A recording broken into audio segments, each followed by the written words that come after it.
Comment se construire, grandir et devenir adulte lorsqu'on ignore tout de la figure paternelle? Voilà la question omniprésente dans le roman Le nom du père, qui a reçu d'ailleurs le prix littéraire d'Île-de-France Essonne. Pour en parler avec nous aujourd'hui, je reçois Michel Gazier, auteur du roman. Bonjour et bienvenue sur Sensation. Bonjour. Bonjour. Alors Michel Gazier, vous avez remporté le prix littéraire Île-de-France avec votre roman Le nom du père, on y reviendra dans quelques instants. Tout d'abord, on va parler un petit peu de vous. Professeure d'espagnol, traductrice à la base, vous vous êtes éloignée de l'enseignement pour tendre vers le journalisme littéraire. Qu'est-ce qui vous attire dans la littérature ? Écoutez, moi je sais pas, je suis tombée dedans depuis que je suis née. Je crois que ce qui me plaisait le plus quand j'étais enfant, c'était les livres, ce qu'on me lisait d'abord et puis que j'ai très rapidement lu moi-même. Et j'ai eu le sentiment très tôt dans ma vie que lire c'était vivre, c'était faire des choses, c'était découvrir des mondes et faire des choses qu'on ne pouvait pas faire. J'avais le sentiment d'avoir une vie limitée, comme tous les enfants. Et l'aventure, c'était pas de sauter par la fenêtre, c'était de rentrer dans un livre. Et donc, je crois que les moments difficiles, ce sont les livres qui m'ont aidé à les surmonter, enfant et adulte. Et je crois que la lecture, c'est pour moi le refuge absolu et puis le partage de quelque chose. Je crois que dans un livre, on se reconnaît. Un livre, c'est aussi un miroir, même si ça vous emmène très loin. Vous y retrouvez des choses de vous, vous y comprenez la vie, vous y comprenez votre vie, vous vous y comprenez, vous vous y réfléchissez. On le dit souvent, lire c'est s'échapper, c'est s'évader. C'est un sentiment que vous partagez vous aussi ? Oui, c'est la première chose, c'est être ailleurs, vivre d'autres vies que la sienne, comme l'a écrit Emmanuel Carrère. Voilà, être dans d'autres univers et partir du cercle étroit de sa vie ordinaire, ça c'est sûr. Mais pas que, c'est s'échapper et c'est aussi se retrouver dans des personnages, se comprendre à travers des personnages et comprendre les autres aussi. Alors lorsque vous êtes journaliste pour Libération et plus tard pour Télérama, vos chroniques Oui. traitaient souvent de la littérature espagnole, italienne et portugaise. Pourquoi ce goût pour la littérature étrangère ? D'abord parce que j'ai fait des études pour enseigner l'espagnol, donc j'ai été prof d'espagnol au lycée d'Étampes pendant 7 ans. Voilà, j'aurais pu y rester, j'ai quitté l'éducation nationale sans jamais démissionner parce qu'on m'avait dit qu'il ne fallait pas démissionner des concours qu'on avait, donc je l'ai gardé jusqu'au bout. Et bon, l'espagnol c'était vraiment la langue que j'avais envie, comment dire, d'apprendre et de comprendre parce que mes origines étaient espagnol, mais que cette langue était interdite à la maison. Donc c'était passer outre l'interdit et aller découvrir que cette langue n'était pas une langue d'émigrés, une langue de la honte, que c'était une langue à part entière et que voilà, je voulais la comprendre et je voulais la vivre. Et il m'a semblé à un moment donné, après avoir fait mes études, être beaucoup allée en Espagne bien sûr, il m'a semblé que partager cette littérature avec d'autres, c'était important. J'avais eu la chance de rencontrer des gens comme Vázquez Montalbán ou comme Juan Marcé, et qui étaient mes amis, et je leur ai dit, et si je vous traduisais ? Et ils m'ont dit chiche, et j'ai mis longtemps à trouver des éditeurs en France, parce que la littérature espagnole n'était pas connue et donc pas appréciée.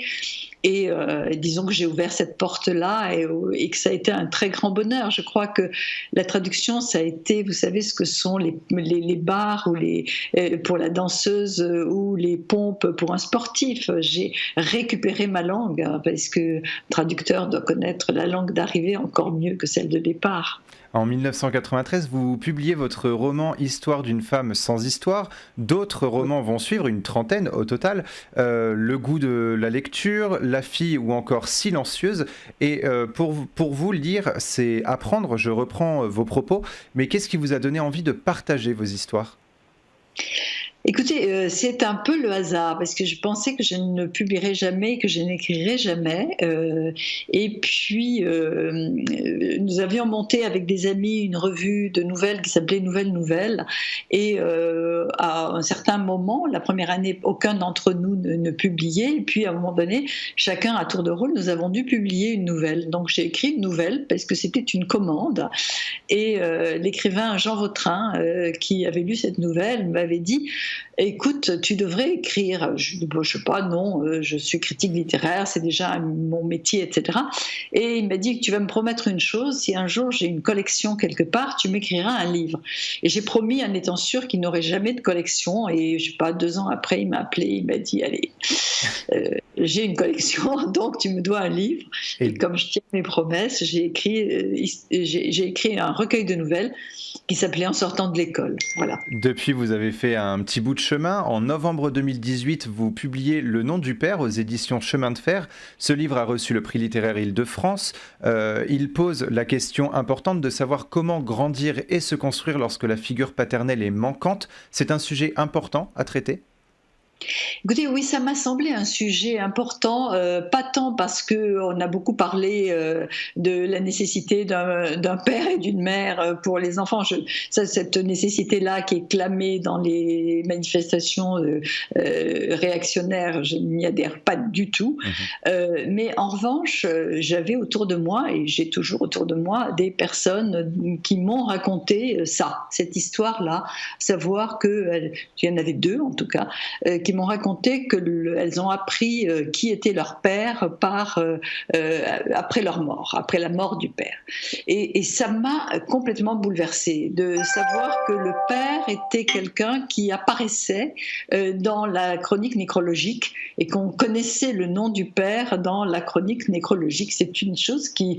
Voilà, je me suis dit, comment on peut vivre ça et pourquoi on fait vivre ça à un enfant, peu importe, à mon avis, qu'il y ait que des gens du même sexe ou pas, c'est pas ça, c'est mentir sur l'origine, mentir sur l'être qui vous a donné la vie et faire, c'est pas père absent ou c'est pas de père. Et on avait dit à ses amies quand elles étaient enfants qu'elles n'avaient pas de père. Et donc j'ai creusé le pas de père, voilà, et j'ai essayé de comprendre pourquoi on pouvait taire, une femme pouvait taire à sa fille le nom de son père. Et dans ce roman, il y a 3 voix qui se mêlent, dont celle de Judith, la protagoniste de l'histoire. Quel est le caractère de ce personnage qui a toujours entendu ces mots « tu n'as pas de père » ? Je crois que c'est quelqu'un qui est bon. D'abord, dire à quelqu'un tu n'as pas de père, c'est le contraindre. On peut pas le croire. C'est pas crédible. Donc, qui peut être le père? Donc, passer du temps à chercher, puis se dire que dans le fond, si on veut être normal, peut-être le frère, parce que c'est le grand frère, il va donner l'image du père, parce qu'il faut être comme les autres enfants. Et elle n'est pas comme les autres enfants. Elle, c'est pas qu'elle a un père absent, ou que ses parents sont séparés, ou que son père est mort. Elle n'a pas de père.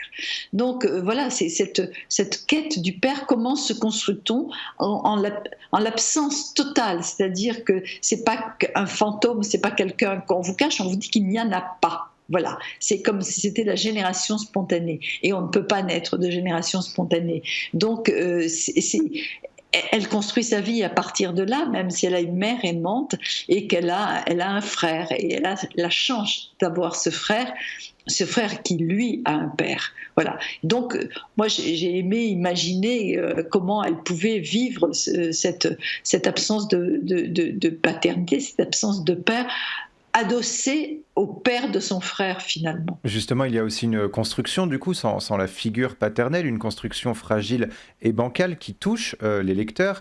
Est-ce qu'on peut parler d'une épopée de la part de Judith, ou plutôt une découverte de soi ? Je pense que c'est une découverte de soi. C'est sacrément dur de se construire dans ce côté bancal de l'organisation familiale. Et puis dans ce silence, vous savez bien que le silence, c'est à la fois celui qui vous tue et celui qui permet tout. En musique, le silence, c'est ce qui fait entendre les notes. Et finalement, ce silence familial a fait qu'elle s'est construite d'une certaine manière, que c'est devenu une jeune femme très riche intellectuellement. C'est quelqu'un pour moi, c'est un personnage intéressant. C'est pas quelqu'un de médiocre, c'est quelqu'un qui a tout construit sur ce silence. Donc je pense que parce que c'est quelqu'un d'intelligent, parce qu'elle a un environnement qui est aussi doux malgré tout, malgré cette absence, malgré ce silence, elle est arrivée à se construire. Et toujours dans une construction de soi. Merci beaucoup, Michel Gazier, d'avoir été avec nous. Votre roman Le nom du père est disponible aux éditions Chemin de Fer. Et pour revoir ou réécouter cette émission, rendez-vous sur notre site et application Radio Sensation. Merci.